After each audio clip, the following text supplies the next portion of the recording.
Welcome back, everyone. Today, we're diving deep into the Indianapolis Colts' rough night against the Minnesota Vikings. It was a game where everything seemed to go wrong for the Colts, leaving fans, players, and coaches frustrated. Let's break down what happened on Sunday Night Football, as the Colts struggled offensively, and look at what it means for the rest of their season. As the final whistle blew, Colts players walked off the field at US Bank Stadium, visibly worn out and disheartened. The team had put up its worst offensive performance of the season, and the result was an ugly 21-13 loss to the Vikings. 5 days after making headlines with a controversial quarterback switch, the Colts' win now approach looks shaky at best. Let's start with a quick overview of how things went down. The defense did its part, tying a season high with 3 forced turnovers, and even turning one of them into a touchdown. But on the other side of the ball, the offense struggled badly.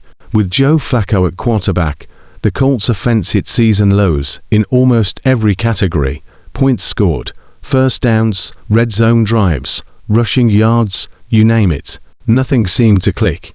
Coach Shane Steichen summed up the performance by saying, "I gotta be better." And while it's not the first time he said that, the team's stagnant offensive play suggests that simply saying it isn't enough anymore. Flacco, the 39-year-old veteran and former Super Bowl MVP, was brought in to stabilize the offense and help win games now. But last night, he looked like anything but a solution. In the second quarter, the defense managed to put the Colts on the scoreboard. Defensive tackle Grover Stewart forced a fumble, which was scooped up by cornerback Kenny Moore too, and returned 38 yards for a touchdown. This gave the Colts a 7-0 lead, the only time they reached the end zone all night.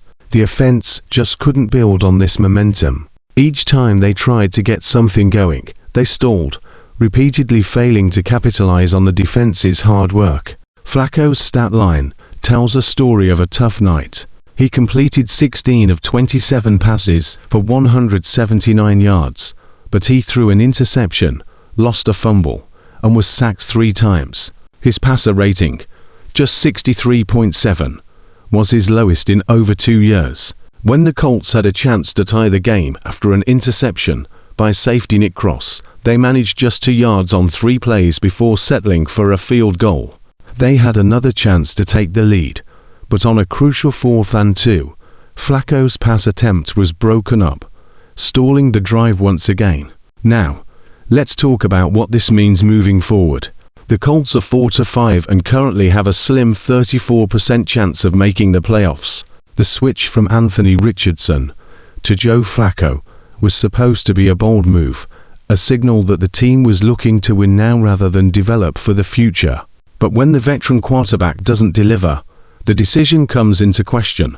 Will Steichen stick with Flacco, or might he consider returning to the rookie Richardson? Right now, Steichen is keeping things vague, simply saying that Flacco remains the starter for now. For a team that hasn't reached the postseason since 2020, this lack of a clear direction feels like déjà vu. Colts fans have seen their fair share of ups and downs, and it's starting to feel like they're stuck in a cycle of rebuilding.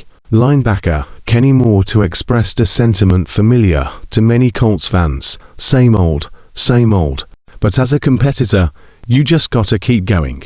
You just gotta weather the storm as best as possible. So, with a matchup against the Buffalo Bills on the horizon, the Colts face a critical moment in their season. Will they continue down the path they're on, or make adjustments before it's too late? Only time will tell. But one thing is clear: the Colts need to find answers fast if they want to stay in the playoff hunt. Thanks for tuning in, and we'll be back with more updates as this season unfolds.